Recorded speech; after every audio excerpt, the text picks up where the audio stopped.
que lo que hacen es como estos productos sucedáneos y estos productos que generan como las coberturas de los productos famosos que aquí conocemos que nos empacaban para el colegio, pero aquí más que todo ahorita, y ahorita lo van a ver a lo largo de la presentación, hace más o menos unos años apenas estamos como incorporando el consumo del cacao fino y de aroma y del chocolate en porcentajes un poco más altos que son mucho más beneficiosos para nuestra salud.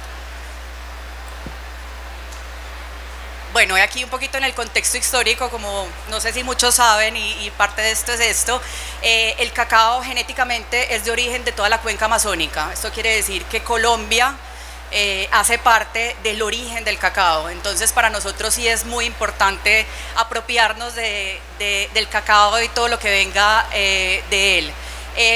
Veíamos ahorita una imagen con el tema de Venezuela y el cacao emigró hacia Venezuela y ahí por las condiciones, por el lago de Maracaibo es donde también como con el cruce que tuvo con sus cacaos de la zona formaron toda esa diversidad genética y por eso también el cacao de Venezuela es tan famoso con el cacao criollo o el cacao porcelana o el cacao denominado el cacao blanco y por esa parte de Venezuela también migró a Colombia por la Sierra Nevada de Santa Marta y también hoy en día somos aquí en Colombia reconocidos por varios orígenes y uno de ellos es la Sierra Nevada.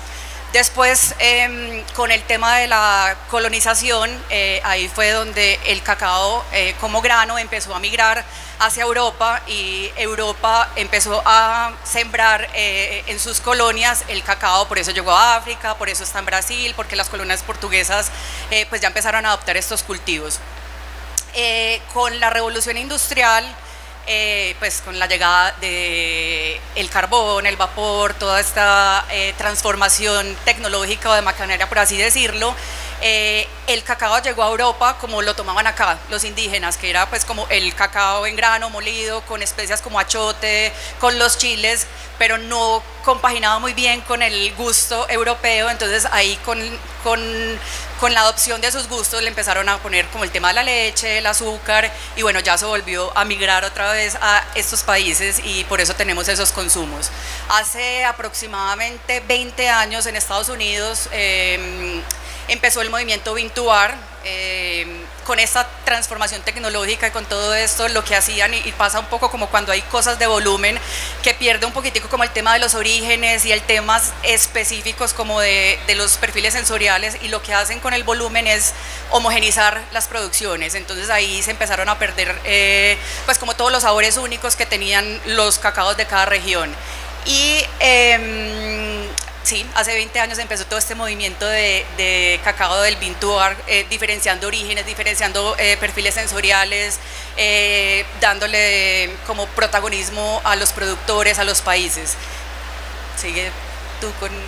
Entonces, para resumir un poquito esto que dijo Natalia como en una línea del tiempo, la primera civilización datada en el mundo fueron los sumerios en Mesopotamia hace 6.000 años antes de Cristo aproximadamente. La primera civilización más antigua de Sudamérica es Norte Chico, datada hace 5.500 años, perdón, antes de Cristo. Había una disputa hace unos años de dónde había sido domesticado el cacao. Los de México decían, no, aquí se domesticó el cacao, nosotros tenemos el uso desde hace bastante tiempo, etcétera, pero hace unos 4 años aproximadamente se ven residuos de la molécula de teobromina en vasijas utilizados en el sitio arqueológico Santa Ana, ubicado en el cantón de Palanda, provincia de Zamora, Chichimpe, Ecuador, que es básicamente el cacao originario de la Alta Amazonía. Entonces, y podemos ver que básicamente la primera civilización datada en Sudamérica va muy de la mano con el uso del cacao hace años, ¿verdad? Entonces, básicamente cuando empezamos nosotros, los humanos aquí en Sudamérica, iniciamos seguir con la presentación, gracias. Empezamos con el uso del cacao. Luego sí, hace 3.000 años se data el uso del cacao en vasijas, igual como bebida en Honduras, en Puerto Escondido. El cacao siempre ha estado ligado a estratos importantes, a estratos de chamanes en los pueblos indígenas, El internet, me ha ido fatal con el internet aquí, disculpen que salga ese anuncio. Entonces, los indios pues siempre lo iniciaron consumiendo en forma de bebida, no como chocolate, ¿verdad? Y se dice, está en los escritos españoles, que un indio podía tomar una taza de cacao 100% y correr todo el día, cazar todo el día.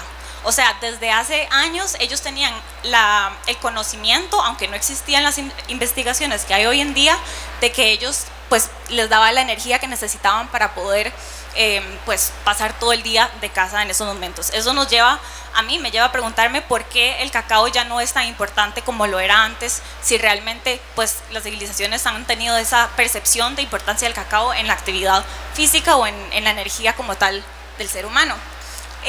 Hay un dato tardío, hasta 1900 en Guatemala, del uso del cacao como moneda. La primera falsificación de moneda se dio en el cacao.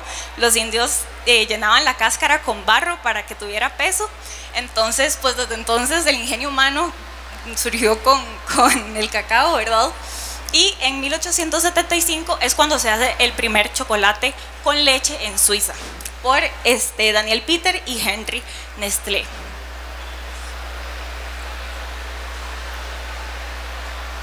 Aquí podemos ver una taza, digamos, de bebida de chocolate. Los indígenas siempre han ligado el color rojo con la sangre, ¿verdad? Con esta parte de, pues, de purificación. Entonces, como digo, la bebida siempre era pura al 100%. Nosotros en Costa Rica no tenemos pues como en Colombia que toman chocolate en taza, no tenemos tanto esa cultura, pero en ese momento se tomaba con achiote, con chile chipotle, le ponían otro tipo de semillas que hiciera que la bebida todavía se viera más roja.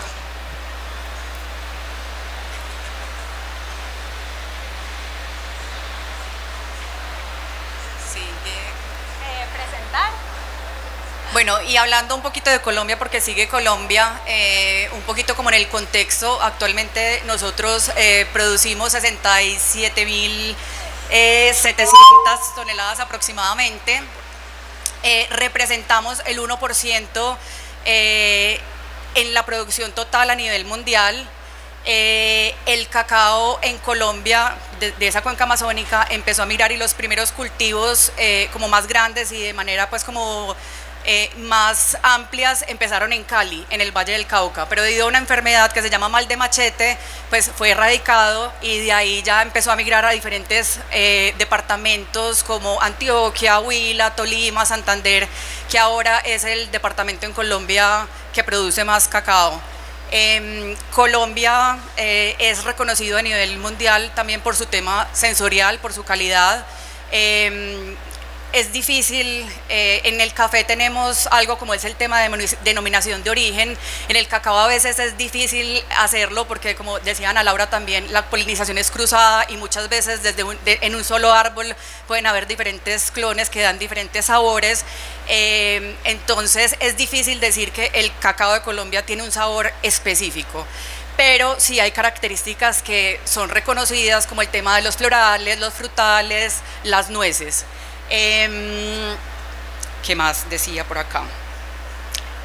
Como el café, debido como a nuestros niveles, como diferentes niveles topográficos y toda la diversidad que tenemos, eso hace que el cacao también de Colombia en los diferentes departamentos tenga como sus diferentes características y cosas que lo hacen también único.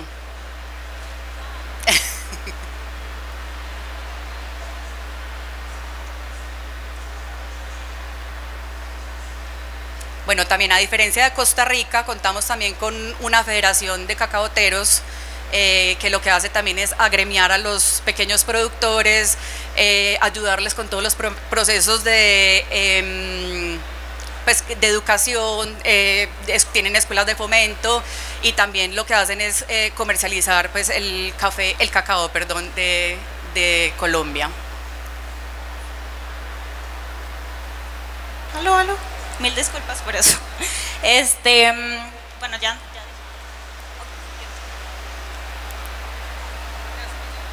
Creo que se va.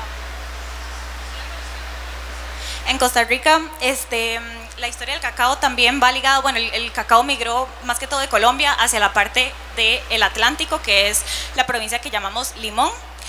Ahí fue donde se empezó a desarrollar este cultivo. Nosotros, bueno, tiene bastante pues, peso nacional porque fue el primer producto de exportación de Costa Rica como tal, antes del café. En la parte indígena como tal, nosotros tenemos dos grupos grandes que todavía están dentro del país, los bribris y los maleku. Y para los bribris tienen su dios principal, se llama Cibú. Y hay una historia muy bonita que Cibú estaba buscando esposa y hay 4 teobromas que pues no sé si aquí los conocen también, Copoazú, teoroma, ¿verdad?, bicolor, y la que se casó, por decirlo así, con Cibú es Tsirú, que Tsirú se traduce a cacao como tal. Entonces pues tiene mucho peso cultural en Costa Rica. En cuanto a notas descriptivas en perfil, en desarrollo de sabores, podemos encontrar que siempre va ligado a una calidad de, ¿verdad?, un protocolo de fermentación. O sea, no podemos decir que hay una nota en específico en cuanto a perfil de sabor, pero sí podemos encontrar pues acidez cítrica, ciruelas, fruta madura, fruta fresca. Podemos encontrar también notas florales en clones, por ejemplo, como el B1, que es jazmín, flor de azahar y violetas. Entonces también tenemos como un desarrollo amplio de sabores, pero siempre va ligado a la calidad y a la genética de los clones como tal.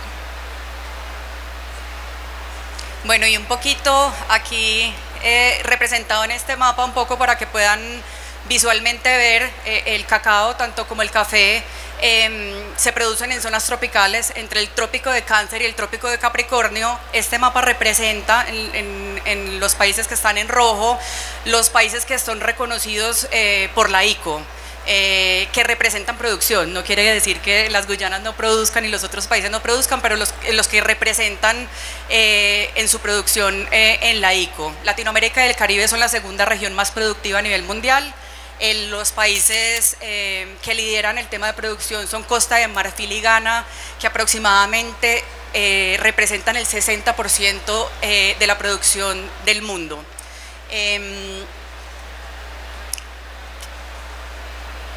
Ok, y quiero entrar un poquito en la parte de la caracterización de los sistemas específicamente en Latinoamérica. Aproximadamente el 85% del cacao en Latinoamérica está producido en sistemas agroforestales. El cacao sí necesita sombra, pues hay clones que son un poco más resistentes a la luz, como por ejemplo creo que aquí, si alguien sabe cacao, pues ha escuchado del famoso clon CCN51, que normalmente se siembra en sistemas sin tantos árboles maderables, etcétera, pero el cacao por su naturaleza sí necesita sombra, entonces se da muy bien en sistemas agroforestales. Pues en zonas cálidas, ya Nati dijo más o menos cómo se distribuye el cacao.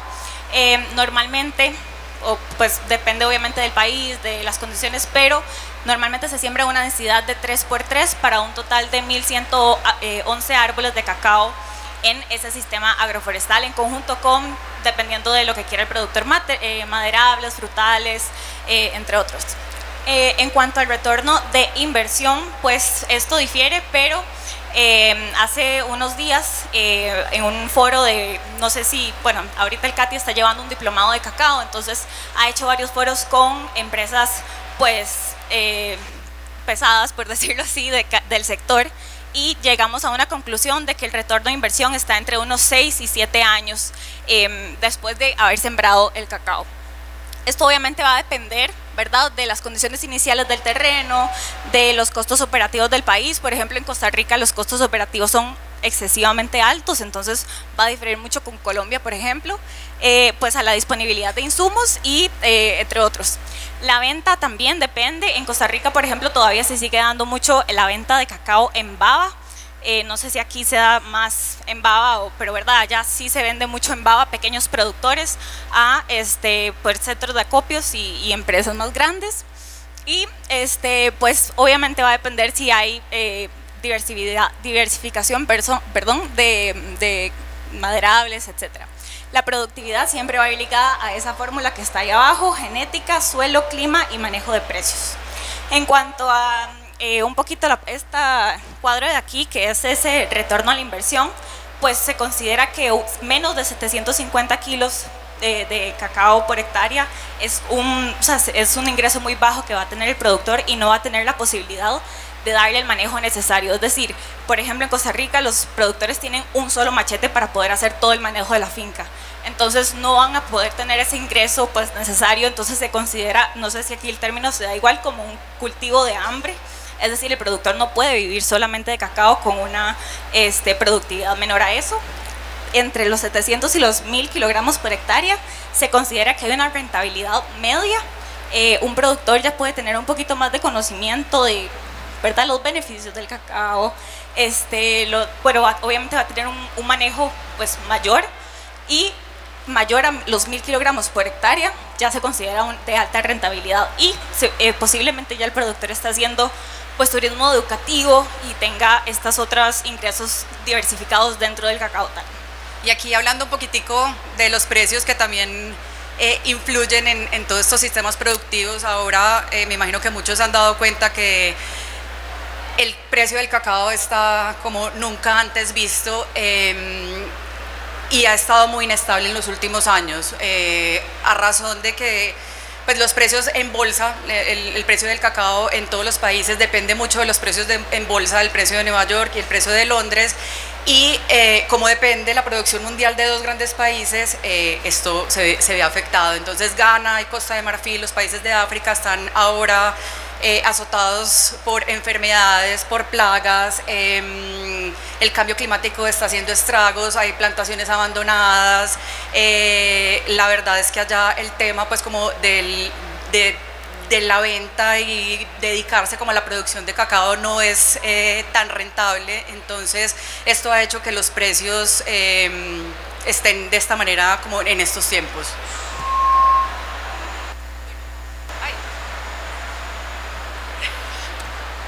No, ya.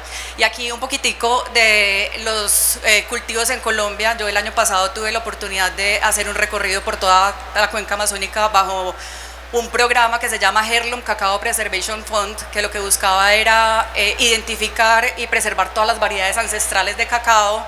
Estas fotos son de Tumaco, de Putumayo y de Caquetá, y como una noticia un poco triste es que ahora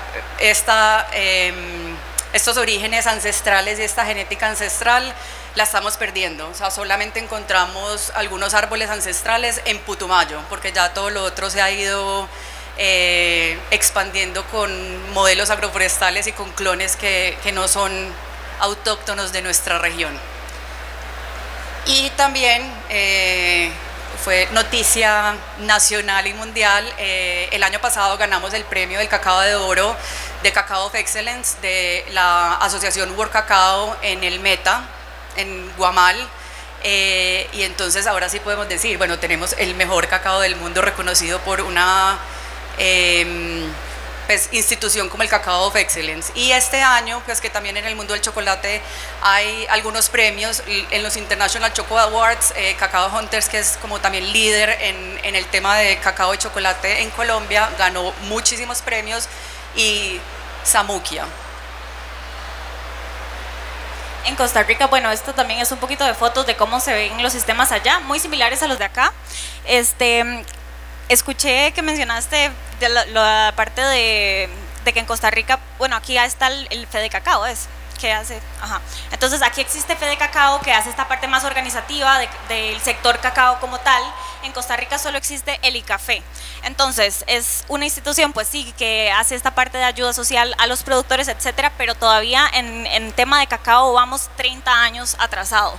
Entonces no hay una institución como tal de cacao en el país que pueda hacer estos esfuerzos que hace, por ejemplo, esta otra institución en Colombia aquí. Entonces se dan como pequeñas plataformas de ayuda a los productores que pues han ayudado bastante a desarrollar el sector, pero como les digo, todavía falta mucho en comparación, por ejemplo, con Colombia. También tenemos varios premios. Nosotros tenemos, bueno, estos son básicamente 2025, aunque somos un país sumamente pequeño, existe la diversidad e existen pues premiaciones de diferentes marcas del país, como por ejemplo Sibú Chocolate y Catica ganaron este año Catica dentro de la categoría de bronce en manteca de cacao como tal, y Cibussi con chocolates. Pero también tenemos los premios de cacao de excelencia, que lo que premia es el licor, ¿verdad? Entonces, a nivel internacional tenemos ese premio en Chocolatera del Volcán, y a nivel nacional tenemos un caso de éxito que es Dos Lagunas, que es una finca moderadamente grande, que ya es el segundo año consecutivo que gana a nivel nacional. Recordar que este proceso es un proceso a ciegas, ¿verdad? Entonces, es un caso de éxito porque pues menciona y hace esa distinción a un productor que está haciendo bien sus procesos de post cosecha como tal. Vamos a hablar aquí un poquito de barreras y desafíos y del cacao, y un poquito haciendo una analogía con el café. Bueno, y barreras también llamándolo como, no quisimos poner oportunidades y retos porque consideramos que, bueno, las barreras depende como uno las vea, son oportunidades o son retos. Entonces, bueno, aquí algunas se van a ir entrelazando con otras, pero lo que les decía ahora, pues, o sea, en el café y en el cacao los precios se rigen por los precios de bolsa. El cacao, el café, a diferencia del cacao, ya tiene unos precios más estabilizados en la bolsa, y también tiene una prima por ser cacao, café de Colombia, perdón. Pues, En cuanto a cambio climático, pues ya lo mencionamos, pero definitivamente no es solo una afectación hacia el cacao. Ahorita se está dando algo interesante de que muchas fincas cafetaleras se están desplazando a ser fincas de cacaoteras como tal. El cacao es un poquito más pues resiliente, de igual forma se afecta en temperaturas altas, pues hay abortos en cuanto a las flores, ¿verdad? Que son polinizadas, hay muchos abortos, pero ahorita es importante y es definitivamente un desafío tener en cuenta pues que ahora posiblemente se necesitan poner riego en fincas donde antes no era necesario. Ahora es necesario poner barreras para el viento, ¿verdad? Por casos de huracanes. Entonces pues definitivamente es algo que hay que ponerle atención. Bueno, y hablando un poquito también de las regulaciones y trazabilidad para los accesos a mercados, sobre todo el mercado europeo, viene una nueva regulación que se llama EUDR, o el Pacto Verde, que exige que los compradores de Europa cumplan con ciertos requerimientos, estos muy enfocados en temas de deforestación. Entonces hace pues como un clic ahí con todo este tema de trazabilidad, porque van a empezar a exigir como una debida diligencia de que la parte social de los cultivos o los productores está bien, polígonos para cruzarlos con los mapas globales para saber que en los últimos 10 años no hubo deforestación para cultivar cacao o café, o hay 7 productos que están ahí incluidos en esta nueva regulación. Entonces el café ya por medio de la federación tiene algo ya muy adelantado y están ya a punto pues como de tener esta plataforma para pues como a disposición de los exportadores y de los productores. Al cacao todavía le falta, es un reto, pero también es una oportunidad porque nos va a permitir también adelantarnos a otros países y poder acceder a esos mercados diferenciados. Aquí también un tema importante es, bueno, haciendo una comparación entre Costa Rica y Colombia.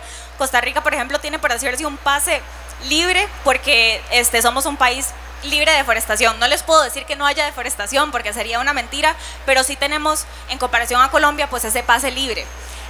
Y en regulaciones también es importante mencionar, por ejemplo, que el cacao es un árbol que naturalmente absorbe, por decirlo así, más cadmio. No es que sea malo, pero por ejemplo en Europa existen regulaciones de cantidad de cadmio en la semilla, ¿verdad? Entonces ahora estaba leyendo que posiblemente también entre el níquel dentro de esas regulaciones de exportación de cacao. Y un poco en temas de calidad, de sostenibilidad, podemos decir que, bueno, el café nos lleva a nosotros ya un par de años pues a la industria del cacao, con este tema pues como de diferenciación de variedades, diferenciación de procesos de fermentación, cofermentados, en darle como ese protagonismo a los productores, en el tema de comunicaciones. El cacao va por ese camino y creo que la industria del cacao tiene como muy buen referente a la industria del café. Entonces es algo que todos como en la industria del cacao hablamos y decimos que por ahí en 15 o 20 años la industria del cacao y la chocolatería podía estar en lo que está ahora la industria de los cafés especiales. También hay, nada más para cerrar en tema de sostenibilidad, el concepto de sostenibilidad como tal es, perdón,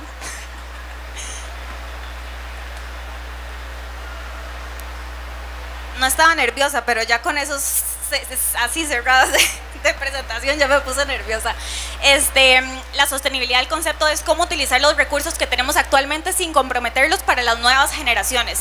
En cacao, yo creo que en muchos cultivos agrícolas, pero en cacao es una realidad de que los productores están en el rango de edad entre los 60 para arriba años, 60, 85. Entonces, en Costa Rica decimos así: mi abuelo ha llevado palo con el cacao hace años, yo no me voy a meter en esa vaina, ¿verdad?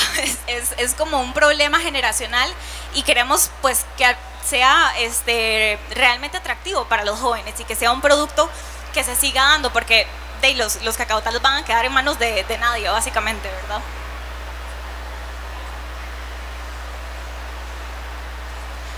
Un poquito los beneficios. Bueno, el cacao tiene muchos flavonoides, específicamente catequina y epicatequina. Entonces ayudan en diferentes pues, procesos del cuerpo. No los voy a mencionar así solo por encima porque ya nos estamos pasando un poquito de tiempo. Antioxidantes naturales, la salud cardiovascular es súper importante, la fusión cerebral. Pues vamos a lo mismo, la gente cree que comer chocolate me va a engordar.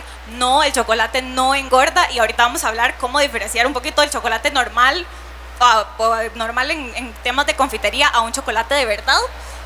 Pues obviamente tiene un aporte nutricional importante. Como les decía, los indígenas tenían este concepto grabado y no existían las investigaciones que hay hoy en día, y pues ayuda y aporta en una regulación metabólica del cuerpo como tal. Diferente al café, genera una energía sostenida. El café genera un pico de energía y luego hace como una caída muy brusca, por decirlo así. En cambio, el cacao mantiene la energía paulatinamente. Entonces, esta es una diferencia importante en temas de, pues hay gente que el café no le hace bien, pero también es importante mencionar que hay gente que el cacao le da migraña, por ejemplo. Entonces, es esa diferencia. Sí, es un poco conocer cada organismo, y un poco, claro, lo teníamos un poco satanizado, por así decirlo, porque claro, lo que hemos consumido ha sido confitería, no ha sido chocolate de buena calidad. Entonces, un poco también al final toda esta invitación es a que le demos la oportunidad al chocolate para que lo integremos en nuestro día a día. Sí, ya, bueno, aquí nada más queríamos hablar un poquito en cuanto a, si quieren le pueden tomar una foto, pero cómo hacer una guía de una cata, básicamente qué es lo que se tiene que hacer para poder catar un chocolate. Perdona, aquí todos los sentidos están involucrados: la vista, el oído, el tacto, el sabor. Voy a cambiarlo, perdón. Estos son los que están integrados, todos los sentidos están. Entonces, cómo se ve el chocolate, si se escucha un crack, el famoso crack que la gente dice, bueno, el temperado, que la textura, cómo es la textura, si se me derrite muy fácil en la mano o no.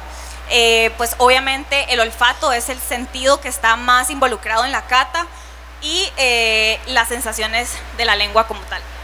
Y aquí en la anterior, en la rueda de sabor, es un poco, en el café también tenemos una rueda de sabor como un poquito parecida, y lo que vamos es, nos vamos de afuera hacia adentro cuando vamos a probar algo, o cuando vamos a alimentar, por así decir, nuestra memoria sensorial, y es irnos por las generalidades, la acidez, la nuez, la especia, la madera, las frutas rojas, y ya después con el paso del tiempo, un poco el ejercicio es, va a sonar muy romántico, pero cerrar los ojos y pensar a qué me recuerda. Lo que para mí, por ejemplo, es una mora, para Ana no lo va a hacer porque en Costa Rica no tiene la misma mora que aquí tenemos. Entonces es un ejercicio de que cada uno vaya construyendo su memoria sensorial, pero que a la final debe existir un lenguaje común para poder comercializar, para poder hablar con las otras personas. Entonces, un poco lo que uno hace, o lo que, por ejemplo, yo en mi experiencia catadora hago es, listo, esto me sabe a mi amora, pero entonces ahí en las ruedas de sabor, tanto de café como de cacao, no sé, es frambuesa. Entonces ya uno hace como el cambio en el cerebro para poder comprar, vender, comercializar, para pues hacer todo. Ya para ir finalizando, entonces, esto es una pregunta que normalmente la gente hace: ¿se le dice cacao o se le dice cocoa? cocoa beans, granos de cacao, nadie sabe realmente cuál es el concepto. Algo importante del estudio de mercado que se hizo en Costa Rica es que el 30% de las personas relacionan el concepto de cacao fino con cacao en polvo, por la fineza, lo cual no tiene absolutamente nada que ver. Entonces, Nati, entonces, yo también era una de las que defendía así, cacao, cacao, y a todo le decía cacao, pero no, un reciente estudio de la Universidad de West Indies, que es una fuente muy confiable, dice que a cacao se le llama al árbol, a la mazorca, a los granos de cacao que todavía están recubiertos por el mucílago y que su embrión o cotiledón no se ha muerto. Entonces, a partir de que se fermenta el cacao, ya muere como su ser vivo y desde ese momento se empieza a llamar cocoa. Entonces, podemos decir árbol de cacao, mazorca de cacao, pero ya una vez granos de cocoa, pues granos secos de cocoa, manteca de cocoa, licor de cocoa, cobertura de cocoa. Entonces ya todos los derivados se les dice cocoa. Sí. Y ya nada más para finalizar, bueno, ¿cuánto tiempo nos queda? Ya. Sí, no, sí. Ok, bueno, queremos pasar un video, pero si no nos da tiempo, ahí luego lo pasamos. Pero esto es un poquito la subutilización del cacao que existe. Entonces, podemos ver la composición de la mazorca como tal y cómo ya hay iniciativas de diferentes marcas que están utilizando más que solo los granos para chocolate. Entonces, hay té de cacao, jugo de baba, miel de cacao del mucílago como tal, bueno, partes como para adobar carnes y a partir del cacao. Entonces realmente el cacao es muy subutilizado, harinas hechas de la cáscara del cacao. Entonces hay opciones miles, ¿verdad? Sí, y para solo un dato curioso, solamente pues de toda la mazorca, de la baba, de la placenta, o sea, el cacao en grano seco representa solamente el 8% de la fruta, entonces todo el resto está siendo subutilizado. Entonces aquí en Colombia sí he visto como temas de alimento para ganado, en la UPB hay un desarrollo muy interesante con un tema de nanocelulosa, entonces hay muchas cosas que pueden extraerse ahí, la industria cosmética también, con temas de la manteca de cacao. Entonces es un mundo que si bien tiene mucha investigación y hay mucha oportunidad todavía ahí para ideas de emprendimiento, negocios, líneas nuevas para las empresas que ya están existentes. Y ya vamos a presentar el video porque, bueno, el video tiene que ver con una receta de albóndigas en salsa de tomate utilizando cacao. Pues porque un poco se llama Revelando Cacao la charla, porque lo que queremos es ese movimiento. Entonces el primer capítulo va a ser la combinación de tomate con cacao, pero vendrán muchos otros, maíz con chocolate, no sé, quesos con chocolate. Entonces la idea es poder integrar bajo este movimiento como no solo las recetas, pero sí conversaciones también interesantes con temas de sostenibilidad, temas de suelos, que podamos ver toda esta revelación del cacao. Pero ya hacen parte del movimiento por estar en esta charla.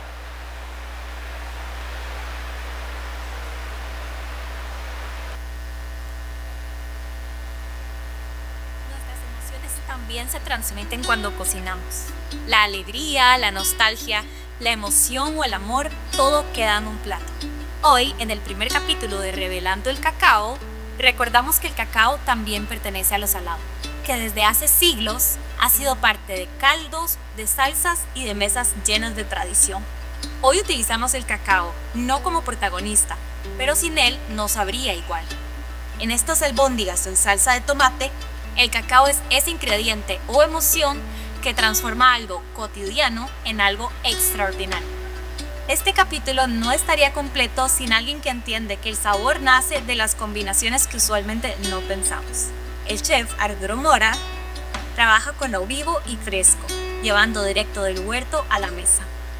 Para él, el cacao es origen y es un alimento que falta desarrollar por su gran diversidad de usos en la cocina.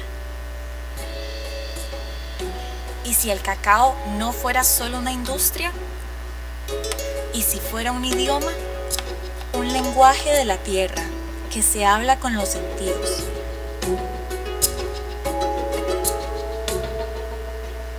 Que se cocina con historia. Que se transmite en silencio, entre manos que han sembrado memoria generación tras generación. En cada preparación, algo se revela. Cacao en polvo, utilizado como especia en la carne. No como postre, sino como raíz.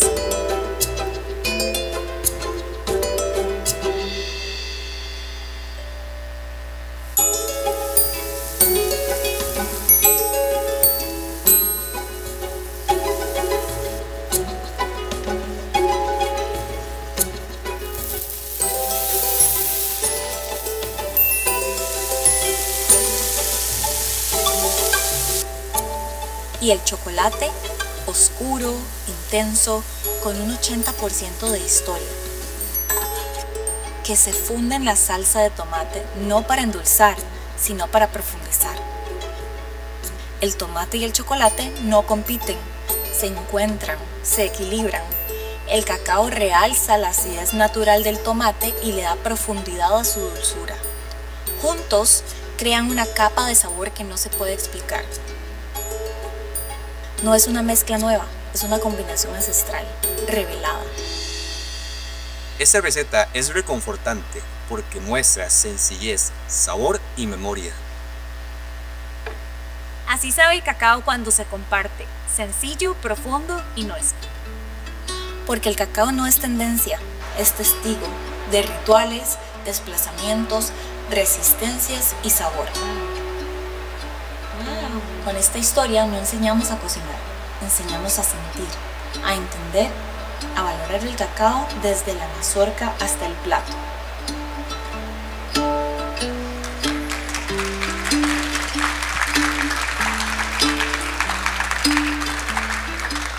Bueno, muchas gracias, espero que hayan almorzado antes de ver estas albóndigas, pero les vamos a compartir la receta porque había muchos interesados. Entonces, muchísimas gracias.